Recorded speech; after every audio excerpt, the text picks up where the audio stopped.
Intermediate model paper solution की इस series में हम हिस्ट्री के 25 ऑब्जेक्टिव क्वेश्चन आपको सॉल्व कराएंगे। हमने पिछले वीडियो में आपको 25 क्वेश्चन सॉल्व कराए थे, 1 से लेकर प्रश्न संख्या 25 तक। आज के इस वीडियो में प्रश्न संख्या 26 से लेकर 50 तक के क्वेश्चन हम आपको सॉल्व कराएंगे। अगर आपने मेरा पार्ट 1 नहीं देखा है तो डिस्क्रिप्शन में लिंक है, आप उसे ज़रूर देखें। आइए हम वीडियो को कंटिन्यू करते हैं और 26 क्वेश्चन से लेकर के 50 नंबर तक हम सॉल्व करते हैं। अगला क्वेश्चन है 26 नंबर, कौरवों की संख्या कितनी थी? 100 थी, 105 थी, 90 थी, 110 थी। सही जवाब हो जाएगा ऑप्शन ए, कौरवों की संख्या 100 थी। अगला क्वेश्चन है 27 नंबर, महाभारत की रचना किस भाषा में हुई थी? संस्कृत में, पाली में, प्राकृत में, हिंदी में। सही जवाब हो जाएगा ऑप्शन ए, संस्कृत में। महाभारत की रचना संस्कृत भाषा में हुई थी। अगला क्वेश्चन है 28 नंबर, वैदिक लोग किसकी पूजा करते थे? विष्णु की, शिव की, लक्ष्मी की, प्रकृति की। सही जवाब हो जाएगा ऑप्शन डी, वैदिक लोग प्रकृति की पूजा करते थे। अगला क्वेश्चन है 29 नंबर, नाथ मुनि का संबंध किससे है? जैन धर्म से, बौद्ध धर्म से, शैव धर्म से, वैष्णव धर्म से। सही जवाब हो जाएगा ऑप्शन डी, वैष्णव धर्म से।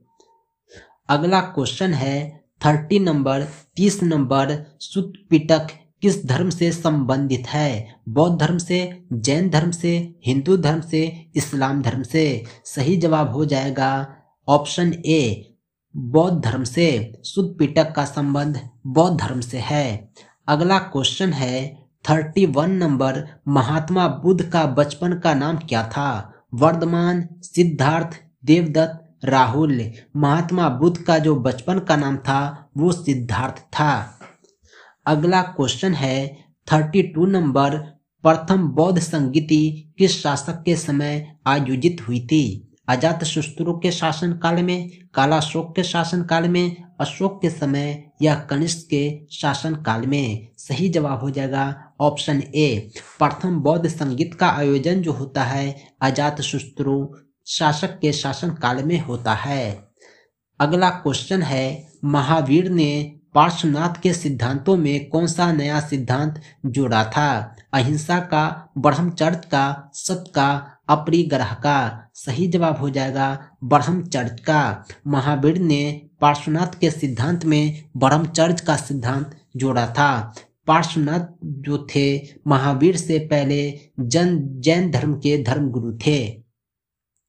अगला क्वेश्चन है 34 नंबर, प्राचीन भारत में धम्म की शुरुआत किस शासक ने की थी? चंद्रगुप्त मौर्य ने, अशोक ने, कनिष्क ने, समुद्रगुप्त ने। सही जवाब हो जाएगा ऑप्शन बी, प्राचीन भारत में धम्म की शुरुआत अशोक शासक ने की थी। अगला क्वेश्चन है, बुद्ध चरित की रचना किसने की? कालिदास ने, अश्वघोष ने, वाणभट्ट ने, चाणक्य ने। सही जवाब हो जाएगा अश्वघोष ने। अगला क्वेश्चन है 36 नंबर, प्रथम जैन संगीति कहाँ हुई थी? राजगिरी में, पाटलिपुत्र में, सारनाथ में, वैशाली में। सही जवाब हो जाएगा ऑप्शन बी, पाटलिपुत्र में। प्रथम जैन संगीत का आयोजन पाटलिपुत्र में हुआ था। अगला क्वेश्चन है 37 नंबर, पावापुरी का संबंध किस धर्म से है? बौद्ध धर्म से, जैन धर्म से, इस्लाम धर्म से, ईसाई धर्म से। 37 का ऑप्शन हो जाएगा सही ऑप्शन बी हो जाएगा। पावापुरी का संबंध जैन धर्म से है, क्योंकि जैन धर्म के जो गुरु थे उसको पावापुरी में ज्ञान की प्राप्ति होती है। महावीर को ज्ञान की प्राप्ति कहाँ हुई? पावापुरी में। इस तरह के प्रश्न भी पूछे जाते हैं।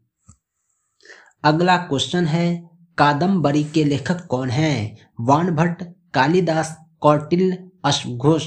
कादम्बरी के लेखक जो हैं वाणभट्ट हैं। सही जवाब हो जाएगा ऑप्शन ए, अगला क्वेश्चन है 39 नंबर, बासवन्ना किस आंदोलन को शुरू किए थे? वैष्णव, शैव, सिख, वीरशैव, लिंगायत। सही जवाब हो जाएगा ऑप्शन डी, वीरशैव लिंगायत। अगला क्वेश्चन है 40 नंबर, आयने अकबरी कितने भागों में विभक्त है? आयने अकबरी जिसके लेखक अबुल फजल हैं वह 5 भागों में विभक्त है। इस प्रकार के प्रश्न भी पूछे जाते हैं, आयने अकबरी के लेखक कौन है? सही जवाब होता है इसमें अबुल फजल। अगला क्वेश्चन है, आयने अकबरी के अनुसार भूमि को कितने भागों में बांटा गया था? पहला ऑप्शन है 2 भागों में, दूसरा है 4 भागों में, तीसरा है 5 भागों में, चौथा है 6 भागों में। आयने अकबरी के अनुसार भूमि को 4 भागों में बांटा गया था। सही जवाब हो जाएगा ऑप्शन बी। अगला क्वेश्चन है 42 नंबर, टोडरमल अकबर के दरबार में कौन था?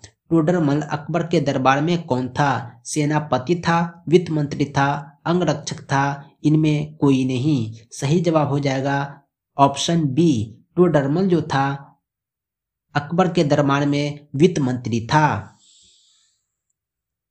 अगला क्वेश्चन है, आयने अकबरी में किसके शासन का वर्णन है? बाबर का, अकबर का, जहांगीर का, शाहजहां का। सही जवाब हो जाएगा अकबर।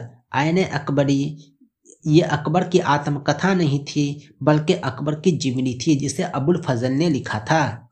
सही जवाब हो जाएगा ऑप्शन बी। अगला क्वेश्चन है, कुतुब मीनार कहाँ है? आगरा में, लखनऊ में, दिल्ली में, कलकत्ता में। सही जवाब हो जाएगा ऑप्शन सी, कुतुब मीनार दिल्ली में है। अगला क्वेश्चन है, हुमायूं नामा का अंग्रेजी अनुवाद किसने किया? ए.एस. बेवरिज ने, जेडेट ने, एच. ब्लैकमैन ने, ग्रांट डफ ने। हुमायूं नामा का अंग्रेजी अनुवाद जेडेट ने किया था। सही जवाब हो जाएगा ऑप्शन बी। अगला क्वेश्चन है 46 नंबर, मुगल दरबार में अभिवादन का तरीका निम्न में कौन था? कोर्निश था, सिजदा था, पायबोस था, ये सभी। मुगल दरबार में जो अभिवादन का तरीका था वो इनमें से सभी था। कुछ लोग कोर्निश भी करते थे, कुछ सिजदा भी करते थे, कुछ पायबोस भी करते थे। सही जवाब हो जाएगा ऑप्शन डी। अकबर ने दीन इलाही कब शुरू किया? 1562 में, 1564 में, 1579 में, 1581 में। सही जवाब हो जाएगा 1581। अकबर ने एक नया धर्म की शुरुआत की थी जिसे उन्होंने दीन इलाही का नाम दिया। यह 1581 की घटना है। अगला क्वेश्चन है, गुलबदन बेगम कौन थी? नर्तकी थी, गायिका थी, लेखिका थी, नायिका थी। गुलबदन बेगम जो थी वो लेखिका थी, जो मुगल काल की लेखिका थी। अगला क्वेश्चन है 49 नंबर, मुगल चित्रकला किसके समय चरमोत्कर्ष पर थी? बाबर के समय, अकबर के समय, जहांगीर के समय, शाहजहां के समय। मुगल चित्रकला जो थी वो शाहजहां के समय चरमोत्कर्ष पर थी। शाहजहां ने मुगल चित्रकला को काफी मान सम्मान दिया था। अगला क्वेश्चन है 50 नंबर, तुझके जहांगीर किसने लिखा? अब्बास खां सरवानी ने, गुलबदन बेगम ने, जहांगीर ने, नूरजहां ने। सही जवाब हो जाएगा जहांगीर ने। तुझके जहांगीर के लेखक जो थे वो जहांगीर थे। ये जहांगीर की आत्मकथा थी। ये थे 25 क्वेश्चन हिस्ट्री के जो इंटर ऑफ आर्ट्स के मॉडल पेपर्स में से लिए गए हैं। पिछले वीडियो में हमने 25 तक बतलाया था, आज 50 तक हो गया। 2 वीडियो और आएगा, पार्ट 3 और पार्ट 4, जिसमें 75 तक और 100 तक प्रश्न सॉल्व कराए जाएंगे। यानी टोटल ऑब्जेक्टिव क्वेश्चन को हमने 4 पार्टों में डिवाइड कर दिया है। आप हमारे चैनल टीचर रहमत को सब्सक्राइब करें, बेल नोटिफिकेशन ऑन करें ताकि हर वीडियो की खबर आप तक पहुंचे सबसे पहले।